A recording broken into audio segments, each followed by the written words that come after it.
I suppose part of my question comes to you from this like balance between using tool, and this is something I've been kind of trying to struggle with, using all these tools as a means of basically shaping an ego that's more receptive to letting go. Um, Yeah. and I'm confused by when that starts being unproductive. Like something Yeah. like even like I've been trying acupuncture and like oh that really helps Yeah. my anxiety and it helps probably but what's the line I guess. Yeah. Well, as our discernment gets better honed, then we would have very different ways of assessing whether something can really be used as a tool or if it's just a distraction. Yeah. Um,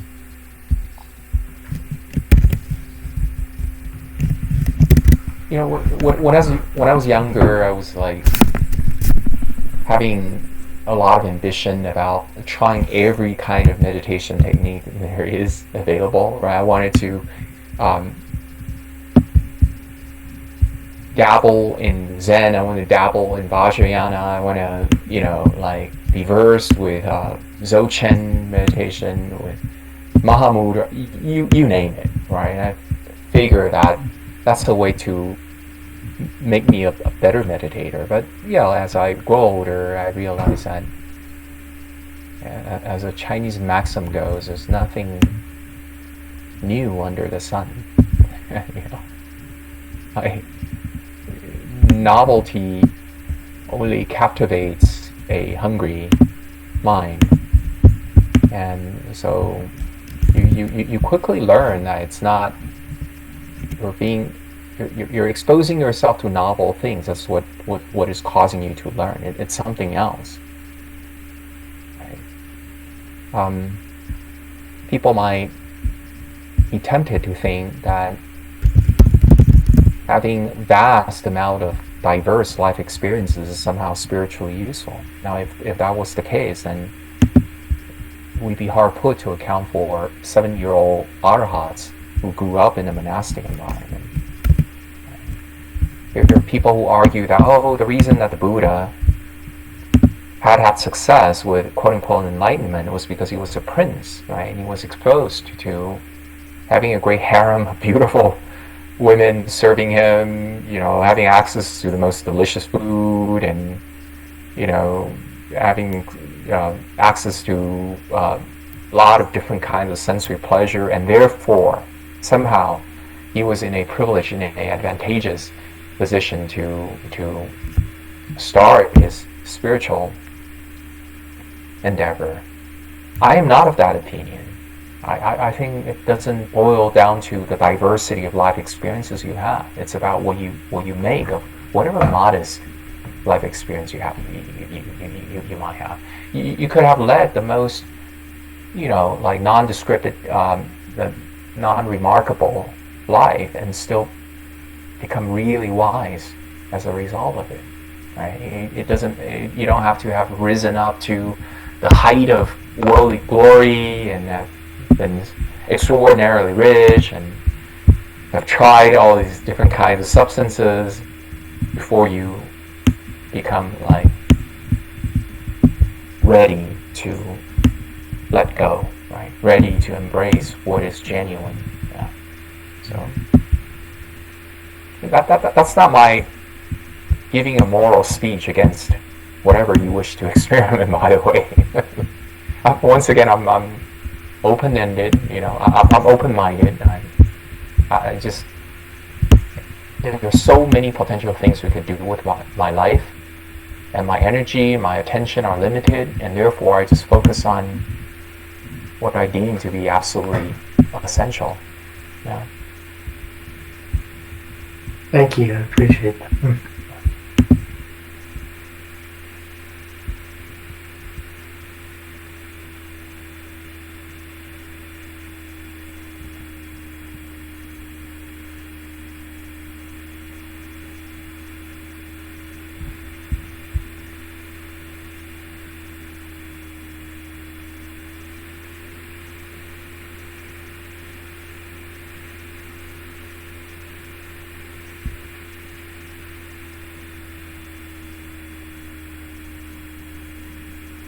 Dr. Chu. Hey, Alice. Hi. So I have a question about the practicing the breath, focus on the breath meditation. I I have some problem with how if I practice like 1 hour, right?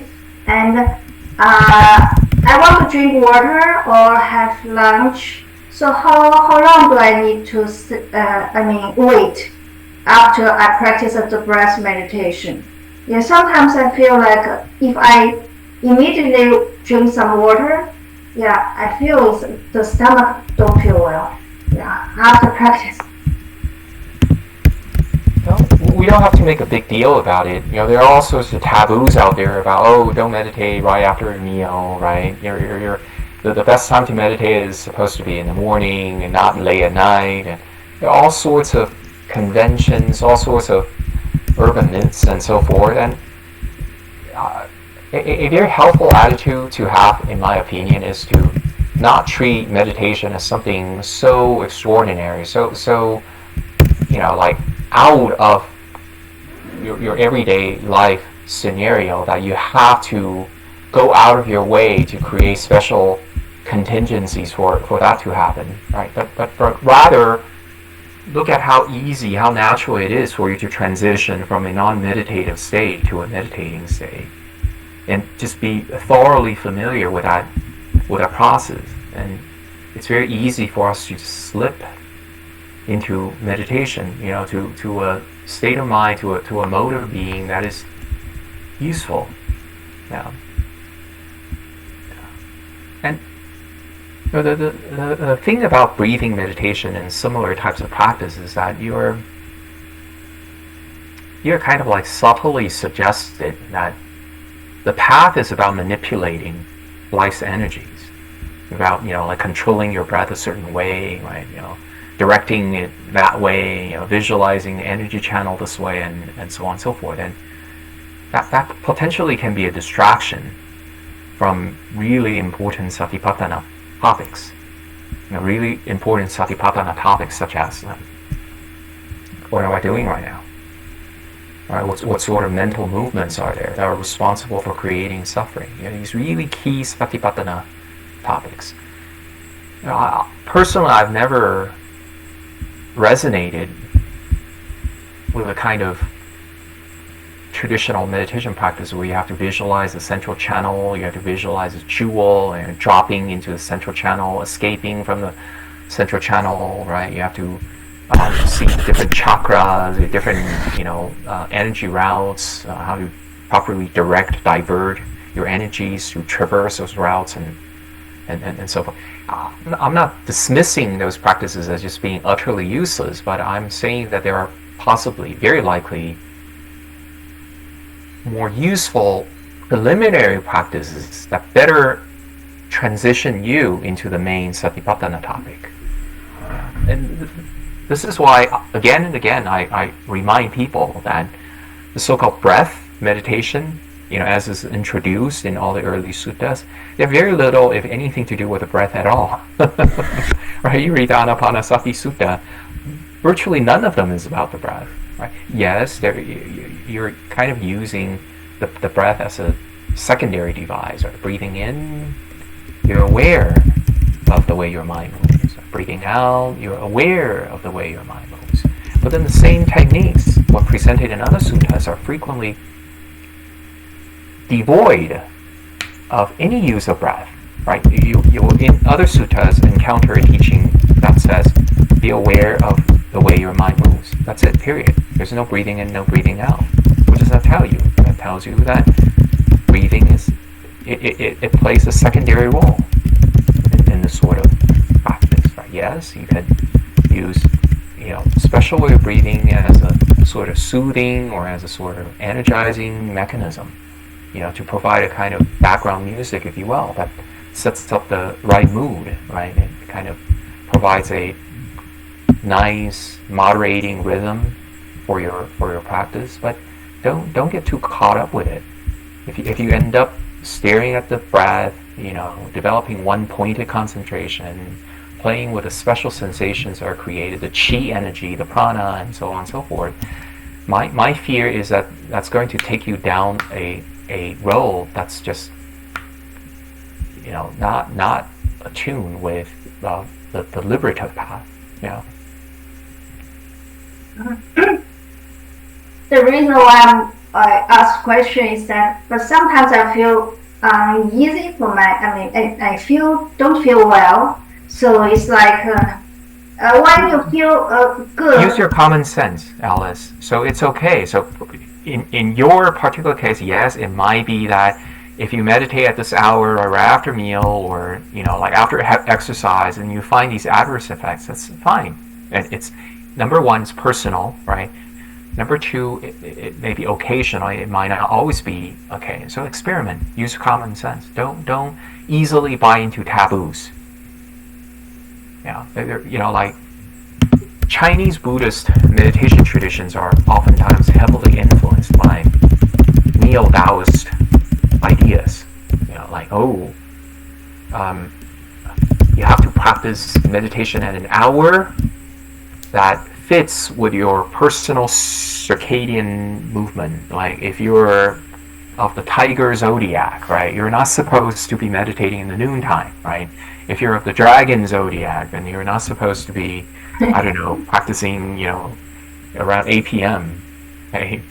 Or, I'm not saying that completely has no utility whatsoever, but whatever utility that kind of a consideration may offer is just so trivial. It's so insignificant. Right? It's like, I have a lot of students who ask me, should I be giving attention to feng shui, right? To the way their room is arranged, like whether there should be an aquarium, how many fish there can be in an aquarium, and so forth.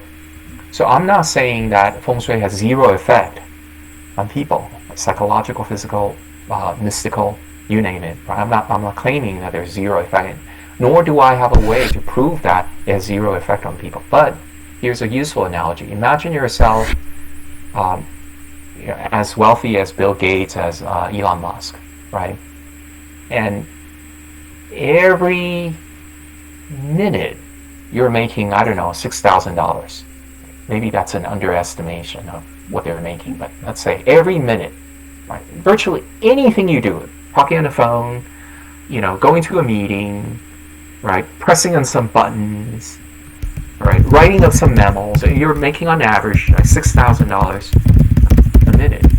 And then while you are making $6,000 a minute, you come across $1 on the ground, right? Actually, you're on a skyscraper. You're looking down from 30th floor, and you see that there's a $100 bill on the ground level. There's a $1 bill on the ground level. Would you bother to ride the elevator and take, like 5 minutes out of your life, 10 minutes out of your life to pick it up, right? And in that process, you prevented yourself from making that $6,000, or however much, right? When you're distracted from your main goal. It's the same way too. A meditator is just so aware of priorities in life, like the handful of leaves that he's supposed to be focusing on.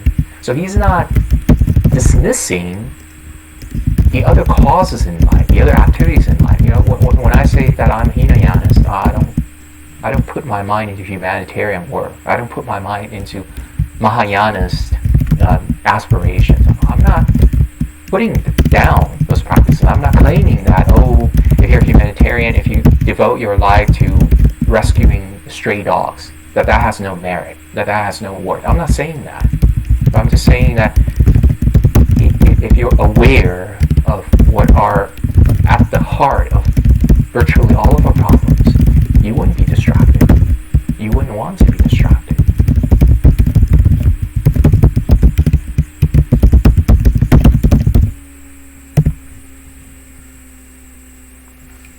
I have to run. Thank you so much, Dr. Chu. Sure thing. Take care, Jack. Let's go.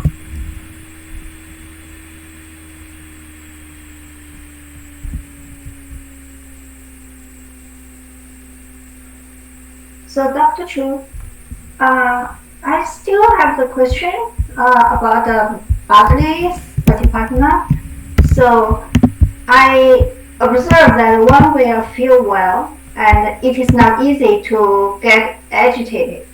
So so when we don't feel well, so sometimes it's easier to like angry or something, right? So so to practice the body satipatthana is very good for like calming the body and make it peace, so that there's no craving. Yeah. If I were to present a greatly simplified version of the bodily-based satipatthana, I would say the following. I would say that it's about relaxation, right? It's about learning to relax in an increasingly natural way, and learning to relax in such a way that it undercuts mental defilements. Okay, so basically, every conceivable form of mental defilements in Buddhism requires some measure of bodily excitation, bodily agitation, the feeling of bodily lack, and so on and so forth, for them to operate, for them to continue. So by learning to relax in a natural way, in a thoroughgoing way, like weeding out sankharas in the process, then you deny mental defilements a physical environment in which they can proliferate. That's what bodily satipatthana is about. So simply put, in practical terms, how do you practice it? Well, you could first learn to notice the connection between bodily ease, bodily fullness, and the suspension of sensual craving, for example. And learn to preserve that bodily frame, with a goal of preventing sensual craving from arising. As you become better at this becomes more and more natural. It's less and less about controlling your body, manipulating your body, but rather you will feel like ease is your natural state. When you're just being yourself, when you're not fabricating, ease is your default condition. And that default condition is incompatible with the arising of mental defilements. The arising of mental defilements requires a prerequisite condition of the sort, that your body is tense up. It's carrying tension. It's agitated. It's excited in some way, for the mental defilements to have a chance to escalate, to snowball. You could actually, just by learning to relax and become a person completely free from wants, really, it could go that far. You could become a person with no craving by learning how to relax. You could heal your mind of all traumas just by learning to relax, really.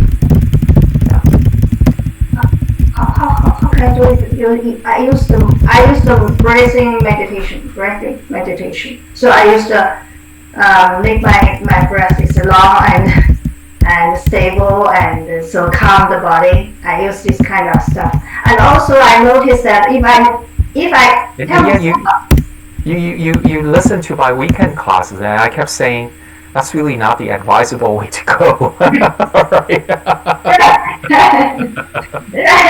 But I still use this method because this one is a very direct way for me to calm the body. Yeah. Because sometimes I don't feel well, like the stomach ache. Yeah.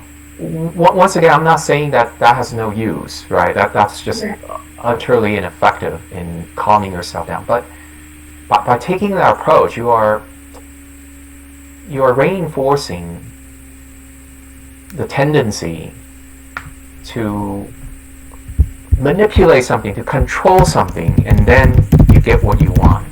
You see, Whereas all the satipatthanas are designed to decondition, not to build up. They're designed to decondition, right? To wean off addictions, to wean off compulsivity, for example, to wean off our habit at becoming neurotic, for example.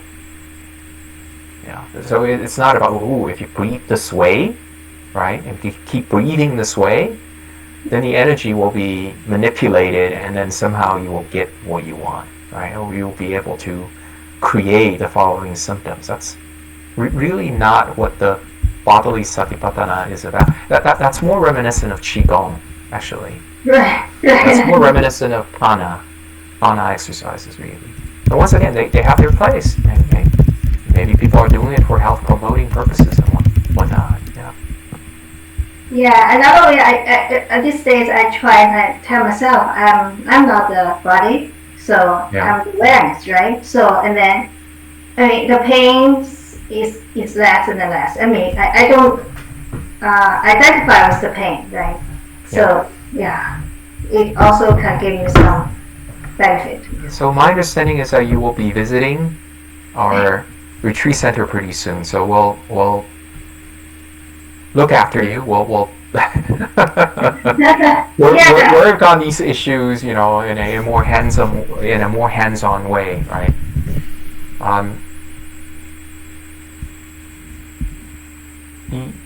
The techniques that I shared, right? I know sometimes they may come across as sounding like, this is so complex, it sounds so hard, right? This is like going completely over my head. But really, if you see how practical they are, they're very down to earth. Every step of the way of the Buddhist training is very down to earth. There's something within our power to do. And our mind requires gradual coaxing, gradual guiding. Like you cannot just tell the mind to stop doing this, right? Start doing that. But rather you have to, say for example, show the mind that, hey, if you take this one baby step in this direction, this is the immediate reward. Okay? And then it develops confidence, it develops fearlessness, it develops the willingness to keep heading in this direction. Right? That's the way ideally in the meditation program should unfold. In modern terms, people talk about microscopic habit. It's really brilliant, right? To change your habit, right? You cannot just tell yourself, okay, I'm going to stop doing that. I'm going to start doing this.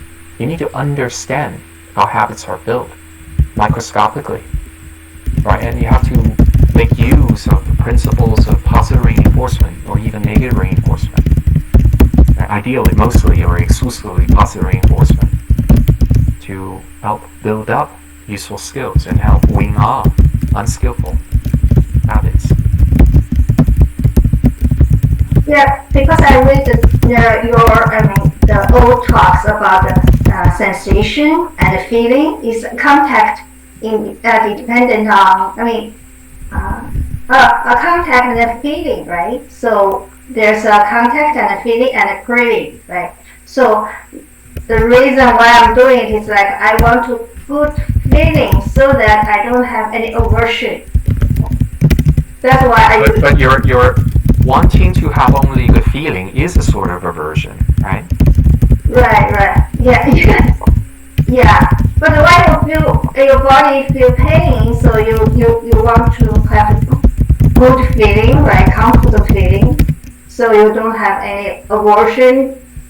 Well, there is a more effortless way of looking after your body so that you are more frequently being able to make avail of pleasant sensations. This doesn't mean that we're training ourselves to arrive at a place where we have perfect control over what sort of feelings we have. Like, I only want good feelings, right? You can.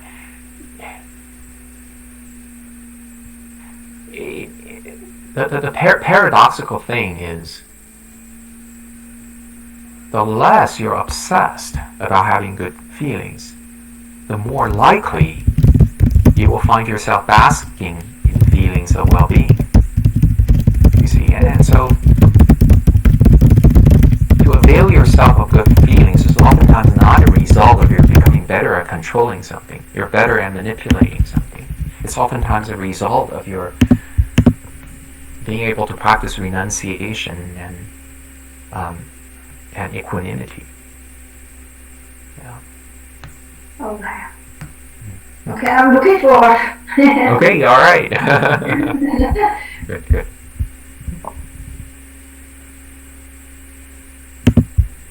Hey, Dr. Chu. Hey, hello, Jared.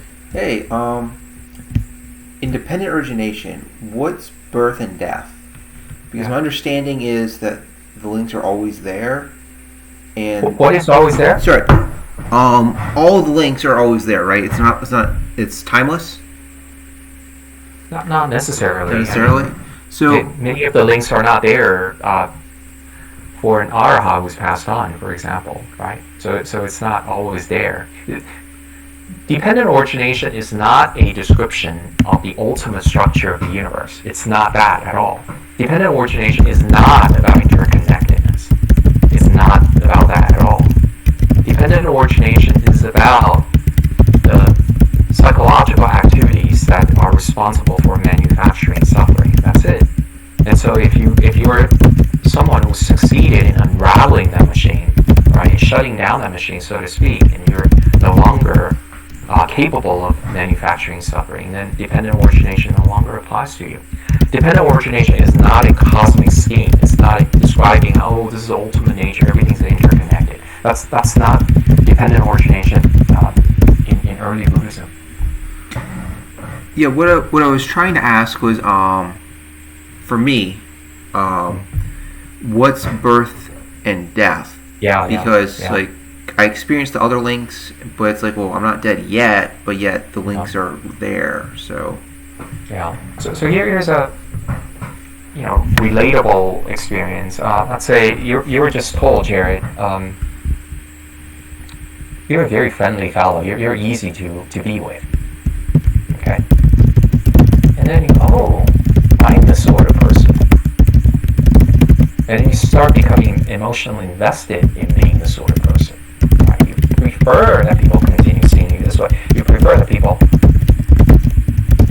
will see you more in this love life. There you go. You've acquired a new identity. You've assumed a new way of behaving. You were born as a new person. And by the way, this sort of identity can be assumed even between thoughts. Like the arising of a single thought, right? You remember how people praised you, being an easygoing fellow. Just one single thought, right there, you assumed a new identity.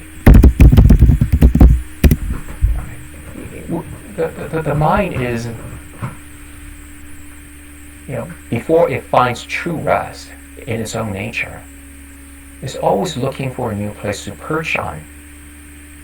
The sutta's analogy is that of a monkey, right? It's swinging in the jungle, and as soon as one hand releases the vine, the other one hand has already reached out to the other vine. It's always swinging. It's always clinging to a new condition. What is that clinging? In many ways, these dependent origination links, they are synonymous with each other. Clinging is birth. Clinging is birth. Death is birth. Suffering is birth. I can go on. Ignorance is birth. What is birth? Birth, you can understand it as the relinquishing of a condition. That's birth. You find yourself in a new place. Now you are dangling, in weightlessness.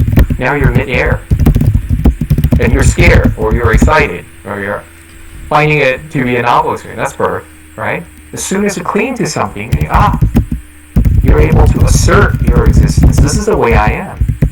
This is where I need to be. This is where I find happiness. This is my home. This is my tribe. These are my friends. This is who I am. Right? That's birth. Right there. So how is it so different from, say, contact? How is it so different from becoming? How is it so different from name and form? Where consciousness lands, and so on. And for that reason, you could just focus on any one small groups, small cluster of dependent origination, and you could really just get the gist of the Buddha's teaching therefrom. you don't need to spell out a really elaborate, right, like a philosophical coherent narrative of how the 12 links work together. One is distinct from the other, and the whole picture of it. You don't need that.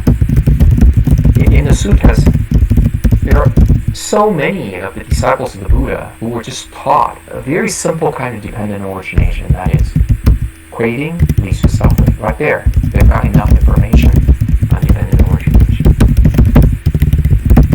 There are a lot of the disciples of the Buddha who just taught inappropriate attention equals ignorance, equals you're allowing these habits to perpetuate themselves indefinitely, leading to suffering. Right there, that's enough. That's all you need from dependent origination.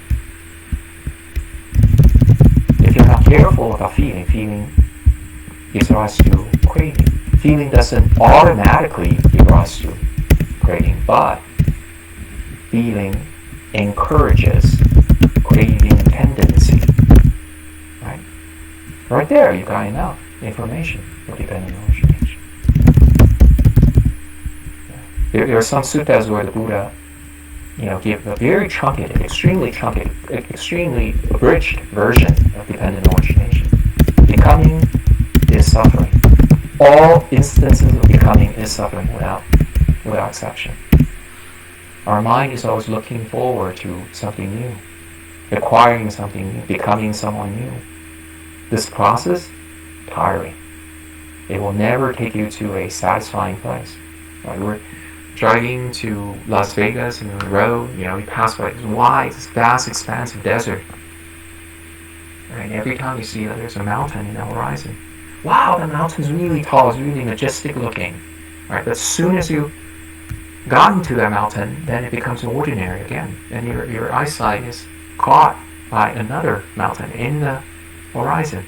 Once again, becoming is always suffering. Becoming is always non-satisfying. When you see that, your mind develops disenchantment, develops this passion towards that process, just towards that little cluster of dependent origination, and that should be enough for a lot of meditators. For a lot of disciples, the Buddha just taught, develop disenchantment and dispassion towards becoming. That's it. That's good enough for these people. You don't need to spell out all the 12 links.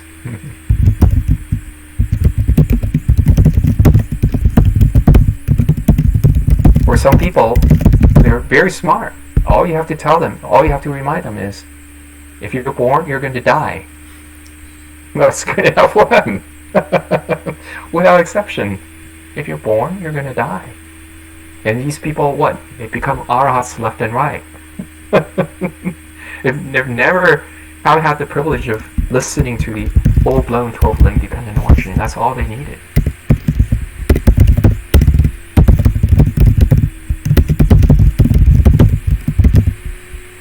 So the way out of death, according to that abridged version, is what? Don't be born. Don't be born. Train in not becoming born. That's it. That's the gist of dependent origination from the little cluster. Train not to become born.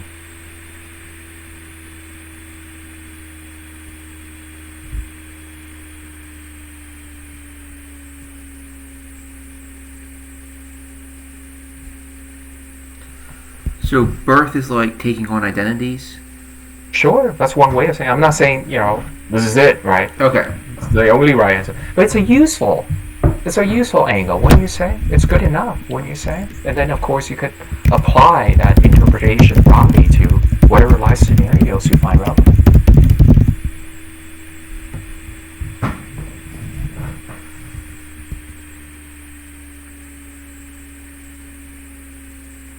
Right, before this thought of doubt arises, you're undefined.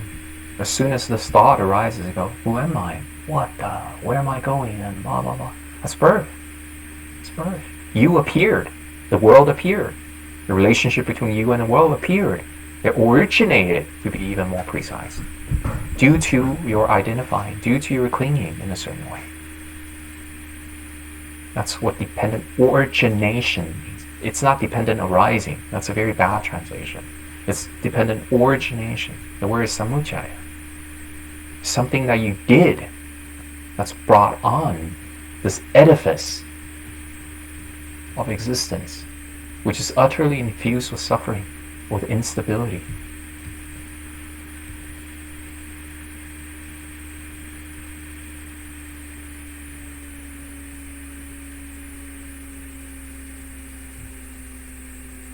You could look at the way you become lost in thought, and you could witness dependent origination at work.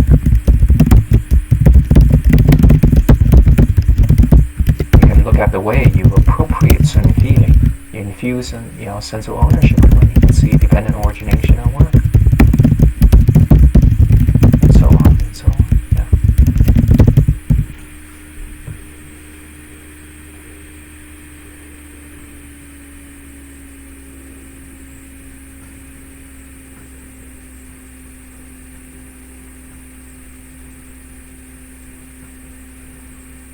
I have a question about the Dhamma base. Sure. What is letting go?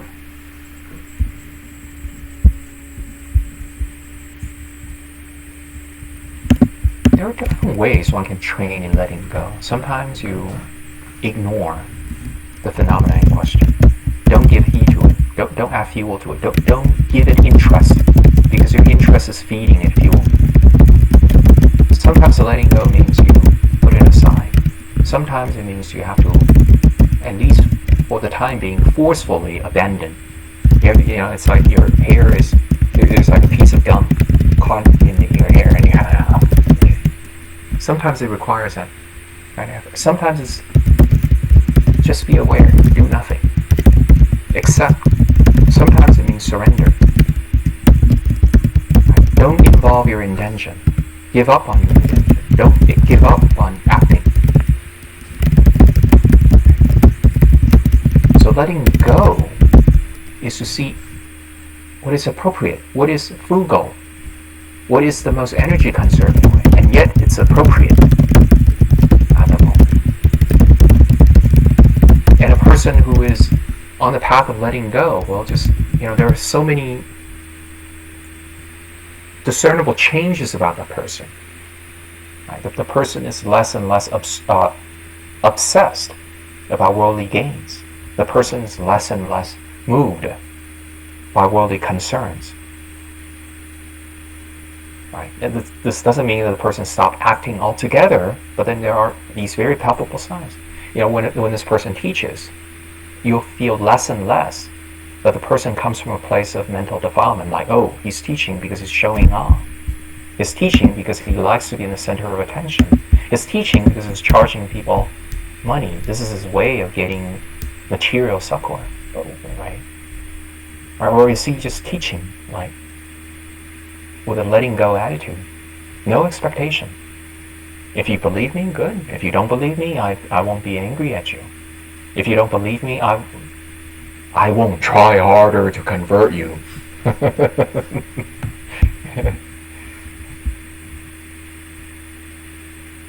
Letting go can be felt in everything you do. Can you do something softer, gentler, with a more constructive attitude? Like ferreting out what is unnecessary, what is unskillful. Willingness to always do that. Willingness to always transcend, to become freer, to become more open, to become more relaxed, to become more genuine, to become a little less, like artful, like scheming and wanting something, in control. You don't need to arrive at perfect letting go from the get-go. You just have to incline in that general direction and let that permeate in everything you do. You're embodying that spirit of letting go. And see how your behaviors are changed.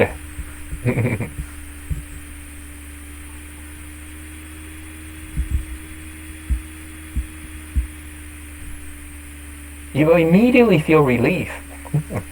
You'll immediately feel more confident. You'll immediately feel safer. If you just move a little bit closer to willing to let go,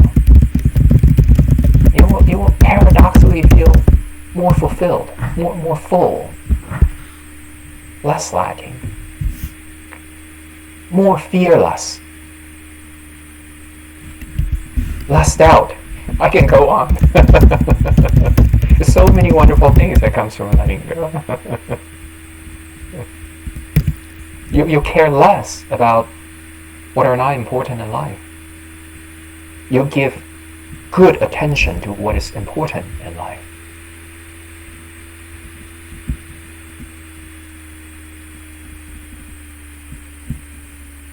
You'll be able to enjoy happiness more purely. More purely.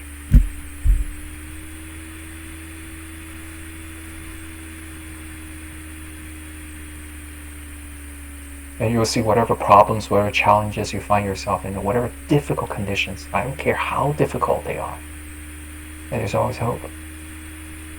We always see the potential for further freedom.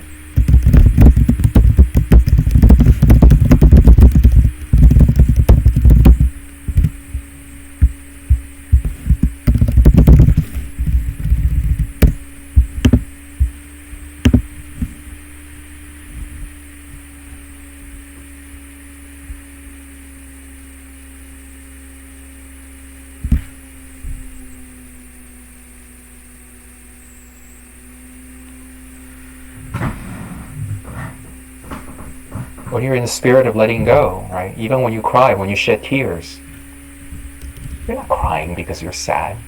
You're crying because you're detoxing. You're crying because you're cleansing yourself of bad karma. Because you're gaining a glimpse into the possibility of opening up a little bit. That you're not locked anywhere. You're not pigeonholed as something. The real you is not in bondage.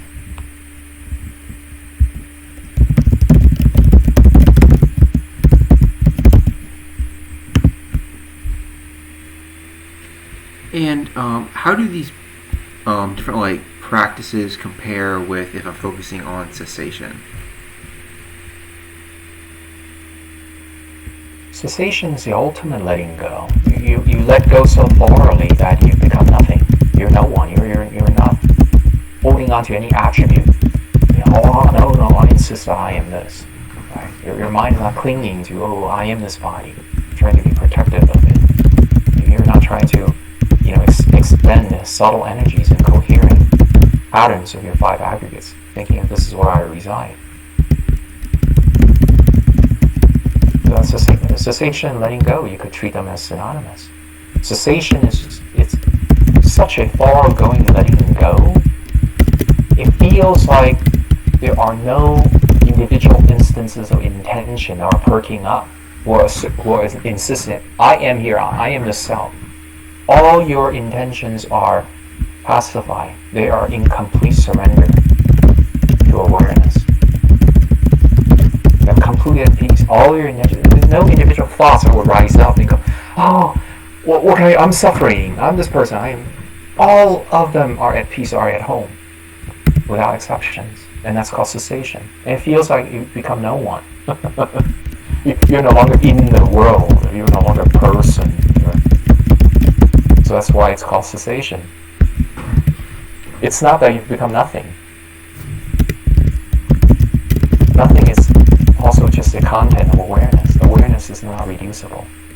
It cannot be reduced. It cannot be reduced to nothingness.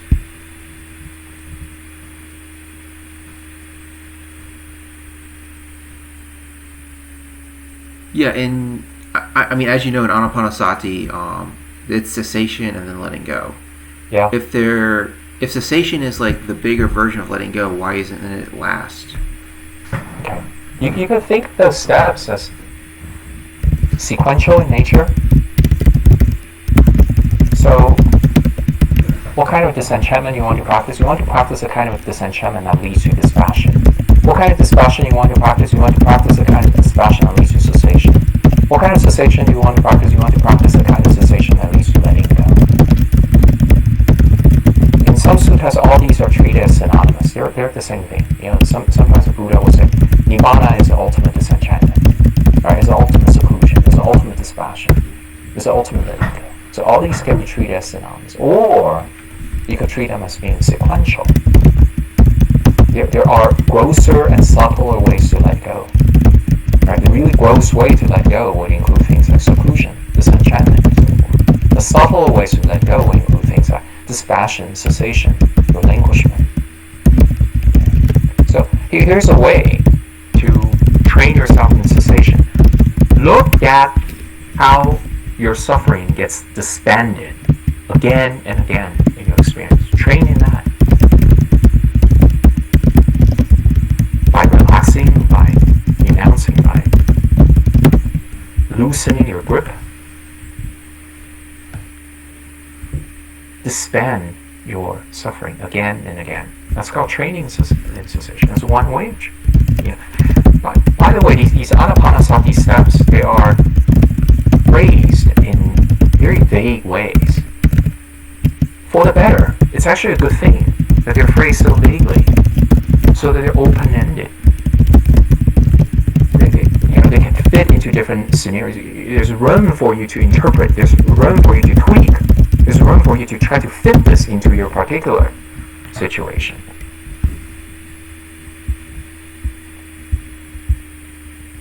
It's great to bring about ego death moment after moment. That's called training in cessation. Right?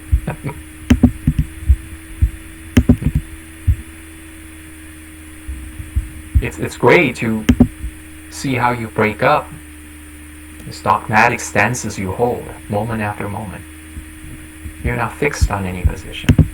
You're not emotionally invested in something that you become unyielding, that you become non-flexible. Again, you can, if people, let's say I offer my political view and you disagree, right? And I notice, hey, there's room for relaxing. There's room for not taking this so seriously. Right there, I'm witnessing the disbanding of suffering, witnessing the disbanding of rigidity. That's a kind of training in cessation.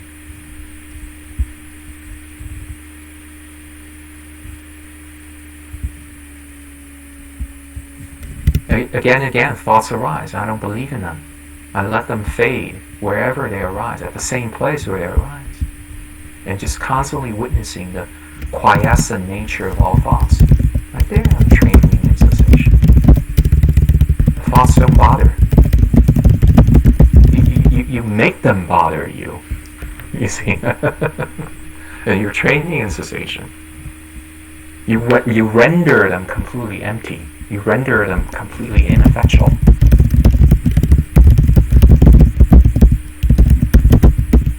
Memories. I don't care how much trauma you've accumulated. I don't care what sort of weird thing, nasty thing, immoral thing, ugly thing, non-mentionable things you've done in the past. I don't care. None of that matters. In the present moment, it's all about how much you pick it up, how much you identify, how much you carry this baggage from this moment to the next. What is the effort that you expended in carrying that baggage from this moment to that next moment? And let that effort go. So yes, there's a baggage. Yes, there's a memory, but the memory doesn't carry forward. It's not part of you. It's like looking at a stranger's memory. And right there, you're training yourself in cessation.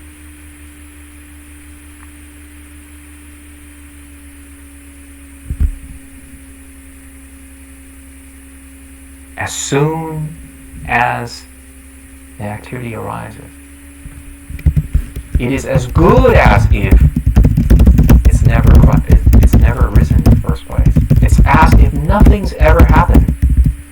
That's training in cessation. And when activity happens, saying, "Oh, I am the receiver of its karmic effect. I can feel its consequence." Right? That means what? You carry that thing through successive moments in time. You've done something to make that last. Otherwise, all things are empty in nature, really. What is duration of anything? If not just the interpretation. What is the duration that happened? Has anything ever been produced? Has anything really happened? Now, part of you might go, yeah, something happened, something bad happened. Right? Look at the effort you put into, the energy expended in holding on to it so that it feels like there's a duration, that something happened. You're holding on to its imprint. You're obsessing over its consequence, and so that it has a karma. Arhats don't produce karma. How? You're training in cessation.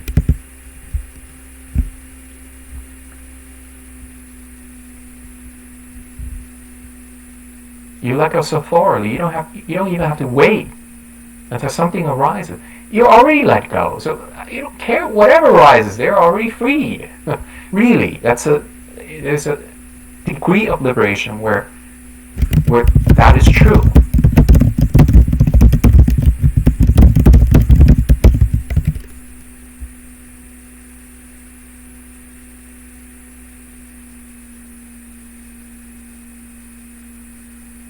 And however profound sounding this is, start from the grounds up. Start from something concrete, something palpable, something within the reach of one's baby step. Okay, I'll let go a little bit more.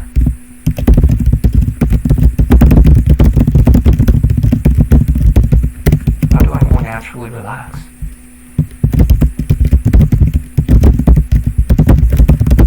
Start there. And do it with steadiness, with mindfulness, with resoluteness. And then it becomes powerful.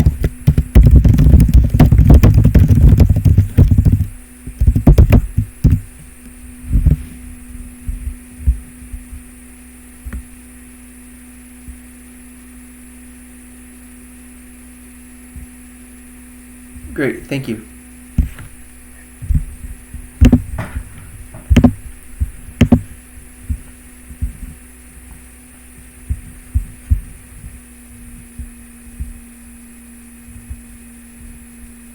Whatever frustration one may feel, whatever sense of doubt one may feel, keep working on not becoming frustrated, not becoming impatient. Whatever little things, little humble ways in which you could just let go a little bit more, endeavor in that, so that you're not flabbergasted. You're not just swayed by all these difficult things. Seemingly difficult things are happening.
By the way, just wanted to announce to you people that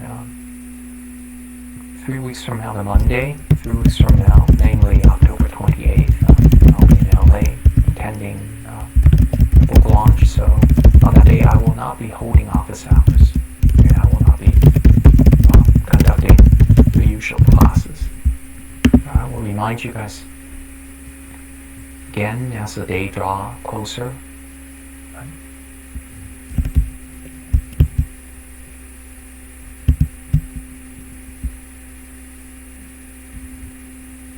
We could end on that note too, if you want. It's up to you.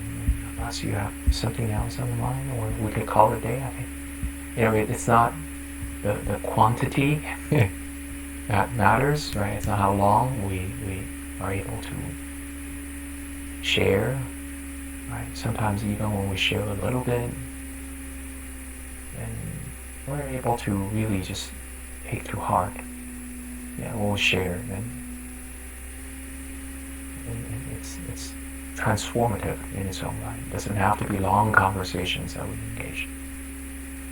So it's up to you. So if this is pretty much it, we could call it a day here, and I'll just turn on my camera and man my office hours waiting for the school folks to share.